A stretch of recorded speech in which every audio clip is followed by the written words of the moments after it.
Alhamdulillah pagi tadi atau tengah hari tadi kami mengadakan mesyuarat Majlis Presiden Pakatan Rakyat yang dihadiri oleh Saudara Mat Sabu, Dr. Hatta, Saudara Khalid, mewakili Amanah, Saudara Kit Siang, Kok Wai dan Anthony Lok mewakili DAP, kerana saudara Guan Eng masih dirawat setelah pembedahan di bahu, dan kita doakan mudah-mudahan dia dapat sembuh sedia kala. Saya beritahu bahawa pembedahan bahu ni dia kesan sakitnya itu lebih kerana saya fikir saraf keliling bahu ini memang lebih sensitif.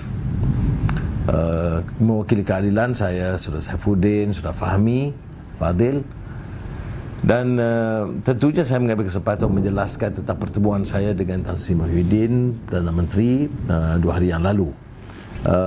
Malah amalan saya daripada awal, sebelum mesyuarat pun saya maklum kepada mereka, sesudah mesyuarat pun saya sudah pun menelpon dan memberikan maklumat.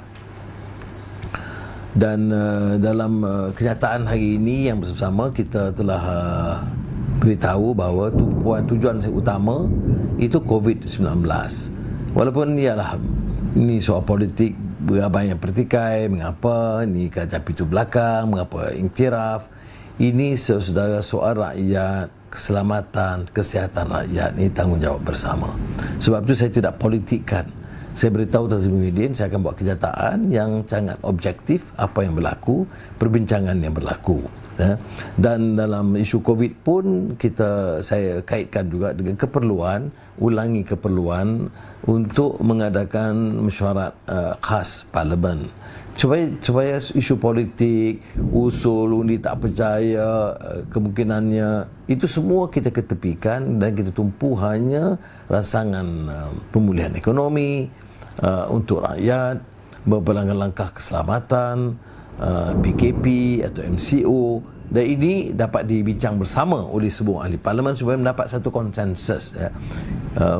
Ada juga pertimbangan, kebimbangan tentang bila kita adakan langkah-langkah segera, umpamanya kementerian kesihatan dan lain-lain lah, termasuk Kementerian Pengangkutan, sekarang saya ada Kementerian Dalam Negeri, semua mengadakan ada peruntukan, menggunakan peruntukan untuk membeli dan memesan keperluan baru, semua tanpa tender. Ini juga membimbangkan, ya, kerana kita juga dapat maklumat bahawa tender itu diberikan sewenang-wenangnya, harga akan kadang-kadang lebih tinggi. Umpamanya Saudara Fahmi sebut pengalaman dia Samsul Iskandar ni, pengalaman mereka melihat barangan makanan diedar yang patutnya kos RM100, bila cek hanya RM85, alasannya kos penghantaran dan sebagainya. Kalau kita turunkan direct, saya beli 100% itu untuk diedarkan, tak ada kos potongan 15% ke ada sebagainya. Ini hal-hal ini kalau kita mulai bagi teguran terbuka, kalau kita tahu cara terperinci, itu akan dapat diperbaiki. Begitu juga kos-kos tender, ya. Ini kita jangan ambil kesempatan ini menjadi seolah-olah apa yang pernah disebut dalam pepatah Melayu, membina mahligai atas pusara. Ini betul-betul ni, ya. Pusara kerana derita rakyat, ada kes yang agak tenat, kurang makan. Jadi ada yang fikir nak membina mahligai, nak cari peluang keuntungan, baris-baris kontraktor itu dipanggil dan menarik pula kontraktor yang besar, yang kecil tidak. Jadi saya tahu ada netizen dan khalayak kadang-kadang tak mahu kita mengkritik semua, tapi saudara, belajar dari pengalaman, ya. Kita tidak hanya menyebut seorang atau dua pimpinan parti tertentu, semuanya. Sebab itu ada SPRM, ada perundangan, ada pemantauan. Dalam institusi Islam disebut Hizbah yang boleh memantau dan mengawal keterlanjuran. Kan, dan nafsu serakah manusia nak kaya ni, semua nak tunjuk, nak pamer kekayaan dia. Kalau hak peribadi dia soal lain. Tapi ini juga kita bincang tadi dalam majlis majlis Presiden Pakatan Rakyat. Dan memang kenyataan telah dikeluarkan yang ditandatangani oleh saya, Muhammad Sabu dan Lim Guan Eng. Tetapi sudah harus juga tahu bahawa sidang parlimen khas ini penting diawalkan untuk dibetulkan beberapa hal. Umpamanya, apakah perlu dalam satu sidang semua ahli parlimen hadir ataupun dipersetujui sebahagian, setengah saja hadir mewakili parti masing-masing. Perkara ini dibolehkan kalau kita pindah peraturan mesyuarat parlimen. Hal ini patut disegerakan. Kerajaan mesti bersetuju. Kanada umpamanya mengadakan mesyuarat yang lebih terbatas COVID-19. Jangan kita cari jalan mengatakan ada masalah COVID-19, tak boleh ada sidang, tak boleh ada bahas. Itu mudah jadinya. Padahal ada penyelesaian yang munasabah. Apakah boleh diadakan mengikut peraturan mesyuarat yang dipindah satu sidang yang menggunakan video conferencing saja atau melalui Zoom dan lain-lain. Hal-hal ini patut dibincangkan. Sebab itu kita masih menekankan keperluan mengadakan sidang khas sekurang-kurangnya satu hari untuk membincangkan hal-hal yang mendesak. Yang keduanya, seperti mana gambaran saya perolehi daripada Perdana Menteri Muhyiddin, Tan Sri Muhyiddin, sidang mungkin diteruskan 18 Mei. Titah diraja, kemudian ada kemungkinan ditangguhkan. Saya maklum kepada Tan Sri Muhyiddin, kita akan bincang dengan pimpinan, dan pimpinan konsensus kita adalah kalau dah panggil sidang, dah berjumpa, dah buat persiapan semua, berilah ruang sekurang-kurangnya 2 hari untuk kita bahaskan. Tak cukup 2 hari ya. Kalau dalam sidang parlimen 2 bulan pun tak cukup. Tapi kita boleh tetapkan tiap parti umpamanya hanya 3 wakil berbicara, ataupun mengikut jumlah anggota parlimen diwakili oleh parti, 1 atau 2 atau 3 ya.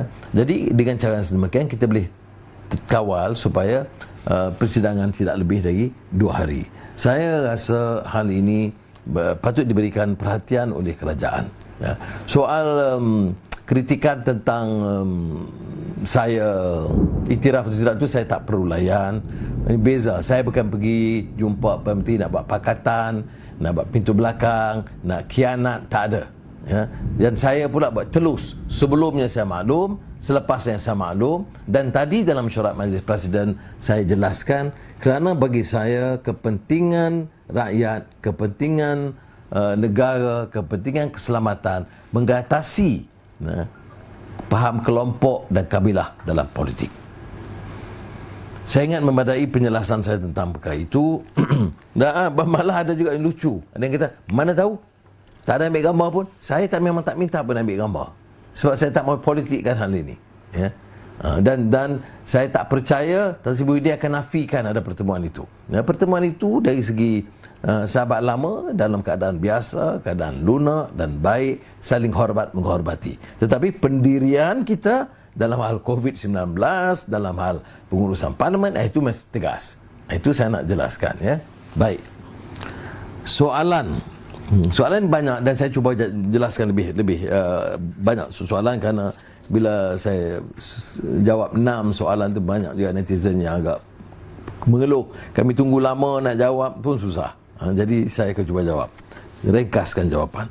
Radwan Tajuddin tentang dia mengkritik dasar PAS yang katakan menghancurkan negara dan membawa kepada jurang kemusnahan.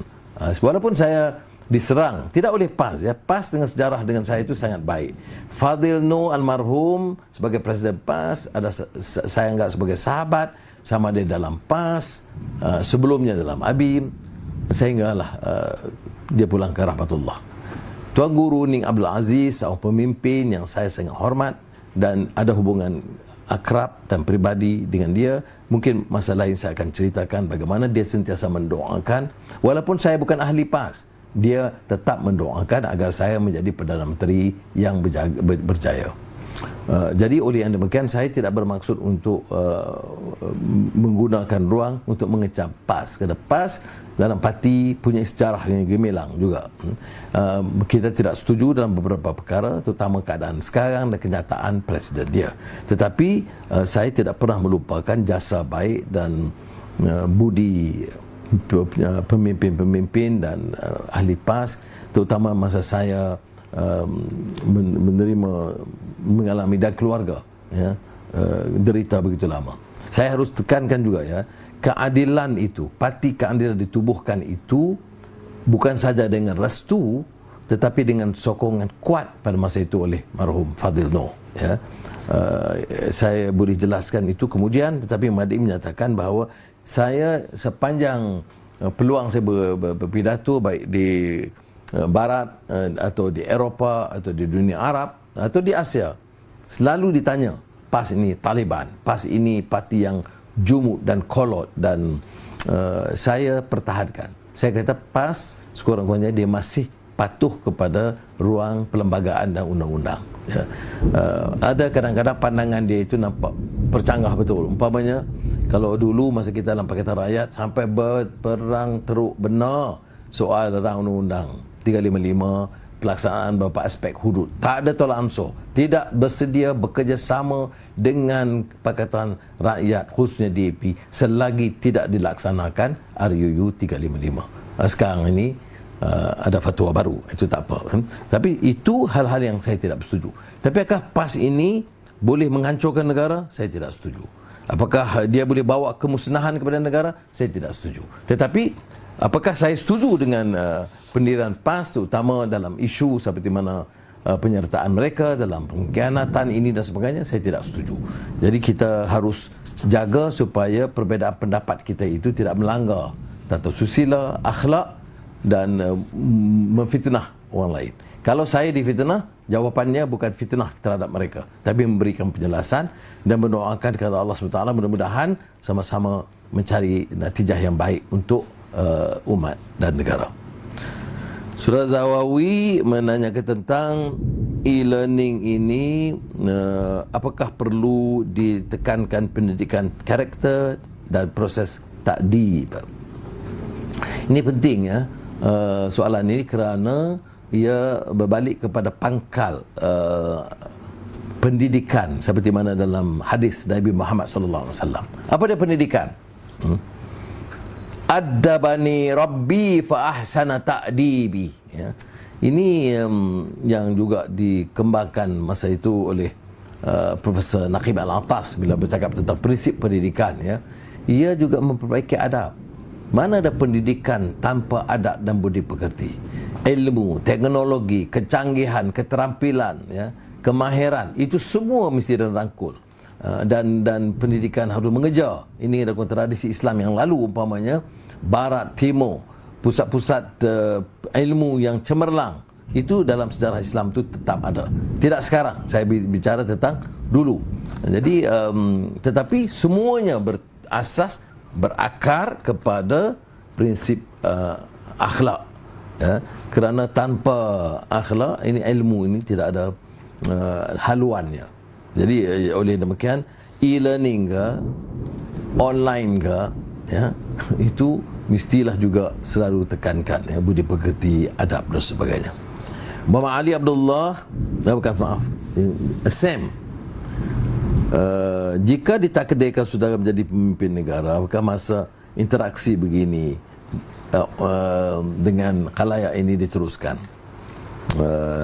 Takdir lah ya. Tetapi dulu atau sekarang, malah masa saya dalam kerajaan dulu pun, saya menteri dan timbalan Perdana Menteri, sudah tahu, saya masih bagi ruang yang cukup banyak. Saya sentiasa turun ke daerah dan jumpa. Saya ingat beberapa pengalaman. Semalam Azizah punya peringatkan, dia kata cuba cerita tentang kita pergi satu tempat di Johor, dan saya panggil, tak seperti biasa menteri-menteri dia panggil pegawai. Saya panggil pegawai kerana pegawai itu penting, dia tahu masalah di tempatan. Tetapi masa itu saya Menteri Pertanian, jadi saya dah tahu bukan saja pegawai, tapi saya panggil Persatuan Peladang, Wakil Petani, Pakcik Mat ujung tu datang. Bukan gimmick politik cakap pasal mat ke dolar ke tak, tapi panggil dia sendiri. Kemudian saya minta taklimat. Bagaimana tentang tanaman hasil? Oh bagus gitu. Bagaimana pemasaran? Pegawai pemasaran berkata, oh bagus begini. Tanya pula, Cik Mat, macam mana? Dia kata, Cik Anwar, bagus macam mana? Tengok dalam jalan ni bersadai, berlori-lori, barang-barang tak boleh jual. Jadi faham tak?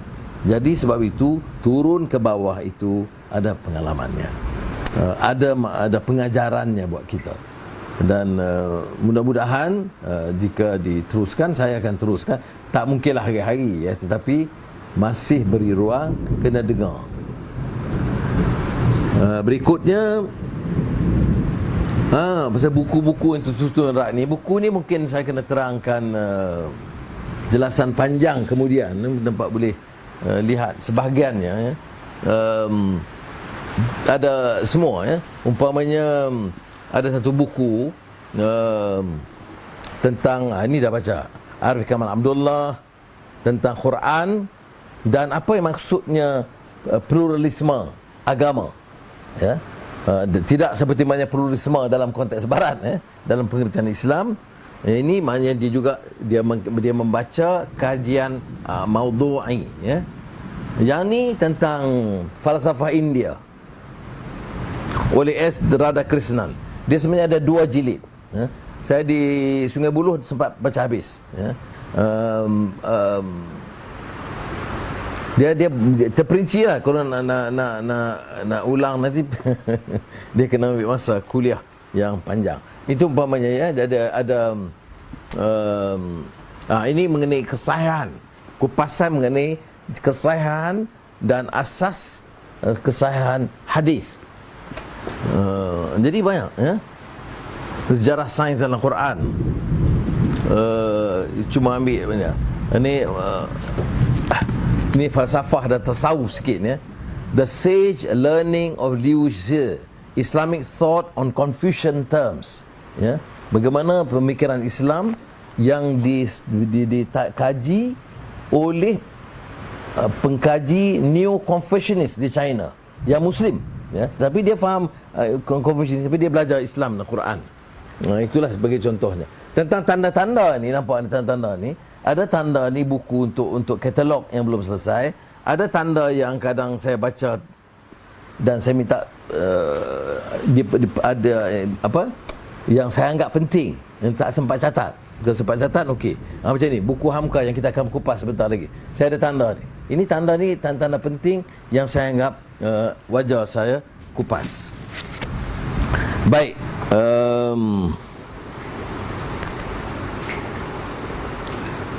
Benjamin Ronald Benjamin.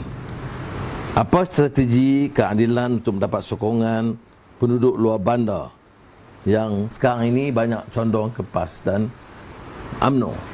Kita hadapi perjuangan keadilan dah 20 tahun. Pilihan raya yang lalu itu kita catat satu rekod yang baik, 50 kerusi, walaupun ada khianat lagi sikit. Tetapi saya selalu mahu orang keadilan ini dia faham tijah perjuangan. Tambah ahli penting ya? Jadi yang belum ahli boleh jadi anggota. Tetapi yang penting itu dasar dia. Kena kita cakap soal keadilan, bantah rasuah, tapi punggah kekayaan. Jadi menteri ke, menteri besar ke, timbalan menteri ke, kumpul kekayaan dan komisen ya? Jadi tak betul. Kita masuk dalam gelanggang politik itu untuk menolak keangkuhan kuasa. Jadi hal-hal demikian bagi saya lebih penting, bahawa natijahnya keadilan dan jaga kepentingan rakyat. Mesti ada hati nurani yang ikhlas mencintai rakyat dan tahu derita mereka. Saudara percayalah, saya nak bagi tahu ya. Orang boleh serang saya pelbagai. Politik ini beri saja peluang kuasa, dia fikir kontrak, orang kontrak ini rebut sini, rebut sana, rebut sini. Dan kerana mereka fikir politik ini boleh berhasil dengan cara membeli orang dan membeli undi ya. Saya nak buktikan bahawa rakyat mesti sedar. Dalam Islam ini bukan saja pahaman kita, tasawur itu jelas, tetapi dia ada proses taw'iyah. Dia ada penyampaian kesedaran itu, conscientization. Kalau kita belajar dulu muda-muda Paulo Freire, ada karya Spanyol Ortega y Gasset, Rebellion de las Masas, dalam bahasa Spanyol, Revolt of the Masses. Mungkin dalam kesempatan lain saya akan kupas, kerana saya dalam kuliah-kuliah saya di universiti, terutama masa saya mengajar di Georgetown, selalu saya wajibkan mahasiswa baca buku itu, Revolt of the Masses, Ortega y Gasset. Sahilah Ain, bagaimana Machiavelli mencatur politik Malaysia. Machiavelli ni apa? Ni buku dia. Ni buku agak ada yang murah sikit, tapi saya ni memang minat sikit buku ni. Jadi ini banyak tanda. Nak kena faham orang politik ni, kena faham Machiavelli. Dia ni tulisnya mengenai The Prince. Maknanya Prince masa itu macam sang penguasa, sang penguasa atau sang raja pada ketika itu, tentang apa disebut the art of power. Jadi bagi dia, perhitungan politik itu mengekalkan kuasa. Cuma apa beda dia? Ada orang pertahankan Machiavelli ini kerana katanya pertahankan kuasa untuk kepentingan negara. Jadi ada beza Machiavelli dengan setengah-setengah penyamun dan perompak politik di dunia sekarang. Machiavelli sekurang-kurangnya nasihat kepada The Prince supaya patuh, supaya cari helah, tipu helah bagaimanapun, jaga kuasa untuk kepentingan negara. Faham tak? Jaga kuasa untuk kepentingan negara. Caranya tipu helah tak apa. The end justifies the means. Padahal dalam Islam, al-ghayah la tubarrirul wasilah. Matlamat tidak menghalalkan cara. Cara yang kena betul, jangan cara tipu orang, fitnah orang, khianat orang, sumbat orang dalam penjara. Itu cara jahat, bukan cara Machiavelli. Cuma apa bezanya Machiavelli dengan mereka? Machiavelli itu buruk Machiavelli itu, jelek Machiavelli itu, dia pertahankan penguasa dengan cara kotor apapun untuk kepentingan negara. Orang-orang ini yang kita bicara, setengah-setengah orang politik ini, jahatnya lebih teruk pada Machiavelli. Kau nak sebut dia itu Machiavelli, tidak benar. Machiavelli cinta kepada negara. Orang ini nafsu serakah untuk harta dan kuasa semata-mata. Jadi buku ini bagi saya tu menarik sikit sebab dia ada dengan gambar-gambar masa Florentine period dengan yang lebih menarik. Saya suka macam ni bila baca tu. On the other hand, to keep his servant honest, the prince ought to study him, humoring him, enriching him, doing him kindness, sharing with him the honors. Tengok, nak jaga kekuatan dan kedudukan sang penguasa ini, apa dia buat?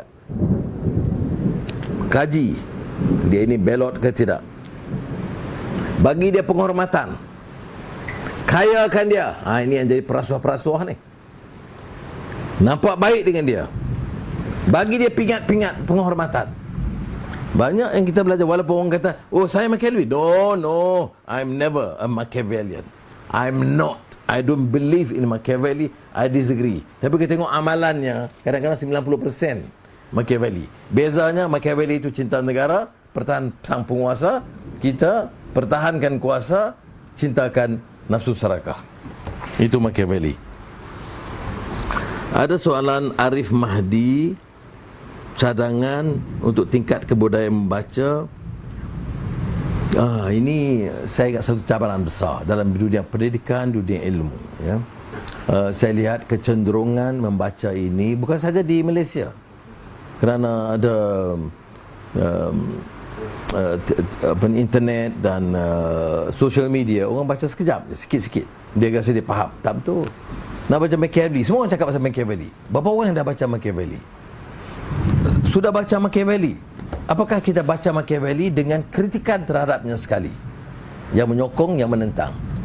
Adakah kita baca Machiavelli dengan memahami latar belakang sejarahnya sekali? Ini memerlukan usaha sedikit membaca. Jadi kita dalam keadaan hadapi masalah COVID-19 ini, ambillah ruang untuk menelaah buku.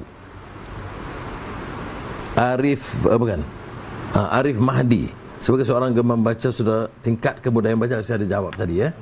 Azmino, mohon saudara bangkitkan isu allowance COVID-19 bagi frontliner yang dilihat indah khabar dari rupa dan memilih bulu. Ini saya tengok yang frontliner dengan second liner. Ini yang memang lepas saya dapat soalan daripada Soal Azmino, saya minta keterangan lanjut, ya. Dia doktor yang di frontliner itu dia dapat allowance. Itu kita sokong sebab dia bukan saya kerja teruk, tapi risiko dia juga ada. Tapi soalnya dalam kumpulan disebut second liner ini tak dapat, sebab dia ini umpamanya dia jaga makmal, dia jaga bidang lain. Tapi dia kata tak benar. Pertama, banyak kali dia diminta pergi membantu second frontliner. Keduanya, orang-orang yang di frontline, pesakit-pesakit di depan itu juga dirojok kepada dia. Jadi saya fikir wajar Kementerian Kesihatan kaji balik, bukan kerana tak mahu pula orang yang di lain itu rasa tersisih. Kalau bagi kepada saya, bagilah peluang sedikit orang ini pun dalam keadaan susah sekarang. Risiko pun sama, wad pun lebih kurang dekat-dekat dan kan dipanggil sekali selalu. Jadi tolonglah berikan sedikit perhatian. Soalan berikutnya,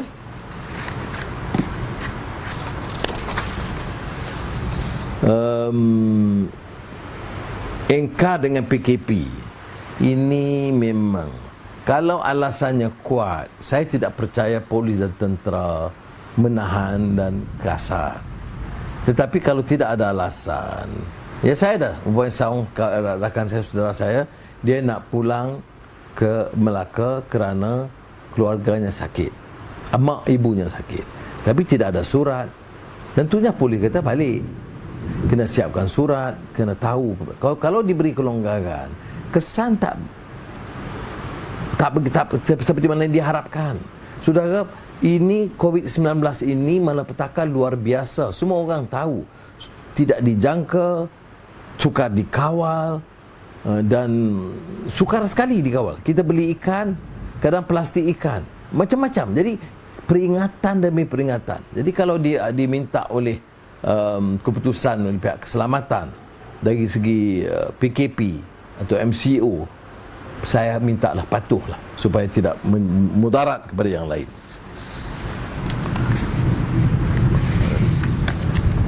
Mohon sudah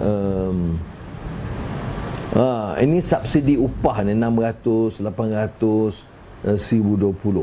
Dia sebenarnya jawapannya itu agak panjang sedikit. Dia terlibat dalam sebahagiannya, ya, ini perkeso, iaitu Perkeliling Majikan Bilangan 2 tahun 2020, tata cara permohonan bantuan kewangan RM600. Walaupun dipertikaikanlah, setengahnya orang itu dia tak mahu, dia ambil allowance dan dia bagi tidak menjamin pekerjaan kerana jumlah pekerja yang diperlukan itu sedikit. Adalah hal-hal yang dibantah, ya. Begitu juga garis panduan pelaksanaan program subsidi upah di bawah pakej perancangan ekonomi perhatian rakyat. Ini juga diberikan dalam penjelasan yang kalau perlu kita akan jelaskan kemudian. Tetapi beberapa masalah dibangkitkan oleh kesatuan-kesatuan kerja. Saya harap kerajaan berikan perhatian. Saya telah minta juga kesatuan-kesatuan kerja kemukakan salinan pandangan mereka supaya kita dapat suarakan. Tetapi satu hal yang penting, iaitu dulu dalam kerajaan Pakatan Harapan diperkenalkan skim insurans pekerja. Jadi sebelum kita ambil wang KWSP ni, kita juga fikir apakah ia mendapat perlindungan dan boleh kita perolehi wang daripada skim insurans pekerja ini. Jadi patut kita juga minta pekerja lihat ini skim insurans pekerja, kerana boleh kita ambil wang daripada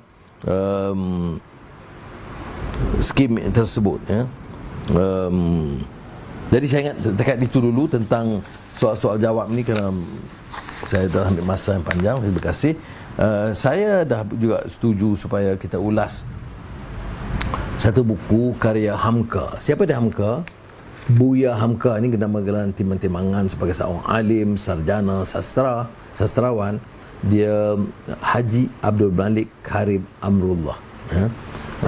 Dia itu dari Padang, lahir di Padang dan meninggal pulang ke rahmatullah pada tahun 1981. Tentunya saya kenal dia kerana masa itu kita dalam ABIM pernah undang dia, dan pernah juga saya dalam rombongan bersama dia ke Tehran dan Qum setelah berlaku revolusi Islam Iran. Dalam kunjungan saya kedua itu bersama Hamka. Pribadinya, ilmunya itu luar biasa. Sekolahnya sampai tingkat atas lah, tapi tidak ke universiti. Tetapi pemikirnya mengalahkan ramai profesor. Dan dia diberikan gelaran honoris causa oleh Universiti Al-Azhar kerana menimbangkan penguasaan bahasa Melayu yang baik, bahasa Arabnya baik. Saya semasa saya mula di penjara di bawah ISA, ya, Akhir Keselamatan Negeri di Kemunting, Presiden ABIM ketika itu Razali Nawawi, Syekh Razali Nawawi menulis kepada saya, minta saya gunakan waktu menterjemah tafsir Azhar. Tafsir Azhar itu tafsir yang ditulis oleh Hamka semasa beliau ditahan oleh Soekarno, dan Hamka juga dituduh percobaan membunuh Soekarno. Memang tak masuk akal, tapi demikianlah politik ini, fitnah ini. Seorang alim macam Hamka pun difitnah, percobaan membunuh, dan masa itu ada golongan komunis yang cuba menyerang beliau dalam akhbar fikiran rakyat umpamanya, yang meminta beliau dihukum dan dia ditahan. Dan masa itu dia tulis tafsir Azhar. Baik, mengapa saya tak dapat? Saya mula tak boleh sebab dia terlalu kaya penguasaan bahasa, pepatah, peribahasa, dan pahaman tentang budaya Melayu dia terlalu kuat. Jadi untuk terjemah istilah-istilah dan pepatah saya fikir terlalu sukar, ya. Umpamanya ini dalam buku dia Falsafah Hidup. Falsafah Hidup saya tengok, ya. Pepatah Melayu mengikat binatang dengan tali, mengikat manusia dengan akal. Nah itu dia sebut kerana dalam falsafah hidup dia ada dua, tasawuf moden, falsafah hidup. Ini banyak membantu saya dan ibu saya, arwah ibu saya itu memang peminat Hamka luar biasa. Dan Hamka ini bukan saja seorang alim, ya, dia penguasaan bahasa Melayu ini sangat kuat. Satu, dia juga sastrawan. Dia menulis umpamanya tenggelamnya kapal Van der Wijk, merantau ke Delhi, apa lagi, ya. Itulah saya ingat ada lagi buku-buku novel yang ditulis. Tetapi yang besarnya tafsir Azhar, kemudian tasawuf moden, dan juga falsafah hidup. Saya cuma nak tarik saudara, terutama anak muda, saya nak galakkan saudara baca buku tasawuf moden ini, ya. Nak lihat bagaimana dia berikan minat dan kesedaran kepada kita untuk meminati ilmu. Adapun ilmu, dia bagi kategori ilmu, ya. Falsafah ni ilmu perlu kita kuasai,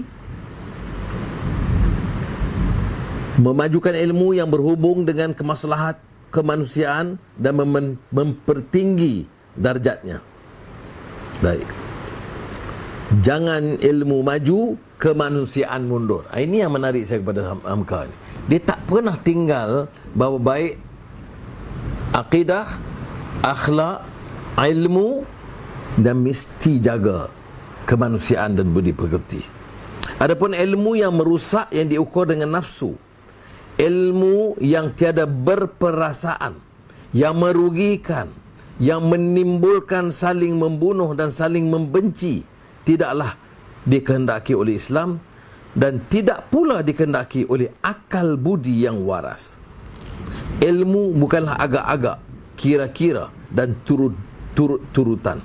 Ilmu yang demikian tidak ada harganya di dalam Islam, ya. Dia walaupun seorang alim yang menekankan kepentingan ilmu, tidak pernah dia remehkan kepentingan berfikir, membaca, mempersoalkan, ya. Dia ambil hadis Nabi Muhammad SAW tentang jangan sama nak kita rawi je. Dia dengar macam rawi je adik. Tapi amalannya tidak, fahamannya tidak. Apa hadisnya? Kunu lil ilmi ru'atan wala takunu lahu ruwatan. Hendaklah kamu menjadi pemahamkan ilmu, jangan hanya jadi perawi ilmu. Dia bagi contoh lah. Dalam tabligh, dalam maknanya penyampaian dakwah atau pengajaran, baca, tapi bila ditanya fahamannya, amalannya tidak difahami. Kita ambil umpamanya di halaman lain, bila Hamka mengupas Al-Hujurat 11-12 tentang bagaimana dilarang suatu kaum mencela kaum yang lain, ya. Lelaki terhadap perempuan, perempuan terhadap lelaki, kaum dengan kaum yang lain, dia jelaskan. Dan boleh jadi apa yang dikatakan kelompok pertama banyak juga yang benar, tetapi ingatlah bahawa kelompok yang pertama ini ada pula salahnya. Yang tahu akan kesalahan itu ialah kelompok yang dicela dan dihasungkannya tadi pula. Jangan kamu memfitnah diri kamu. Jangan memilih gelagat-gelagat yang buruk, Prasangka dan kehadiran juru kabar bermuka dua. Maknanya orang yang penyampai, perawi yang bermuka dua. Ini dalam politik ramai macam tu. Jangan membicarakan aib dan cela saudaramu di belakangnya. Banyaklah ini kena baca oleh orang ramai dan juga orang politik. Kemudian ada hal-hal seperti menghormati ibu bapa dan baca dengan perasaan, dengan sedih lah, kerana dia mengupas dengan bahasanya yang indah dan pahaman agama yang mendalam, dan di samping itu pahaman tentang sejarah yang lebih terbuka. Umpamanya saya baca, ya, dia meminta kita baca walaupun orang itu pernah memenjarakan dia. Kata dia apa? Tulisan Soekarno tidak sama dengan tulisan Muhammad Hatta, wakil presiden pada zaman itu. Sultan Takdir, mana Sultan Takdir Ali Shahbana, pemikir, sastrawan, tapi tidak semestinya sealiran dengan pahaman Islam pada peringkat awalnya. Tapi tidak serupa dengan Matu Mona. Tetapi mereka meningkatkan kemasyhuran sebab sederhana. Tengok, diambil kekuatan tokoh-tokoh ini terhadap kesederhanaan mereka. Tidak melebihi dari hikmah yang ada pada dirinya. Pada itu muncul pula penulis-penulis lain yang hanya meniru, mencontoh dan menurut saja kepada orang-orang. Sebab itu mereka menjadi ekor saja, atau mencuba melebihi dari kekuatannya, sebab itu dimuntahkan orang. Pengajarannya sangat baik. Jadi setakat itu dulu tentang buku falsafah hidup ini.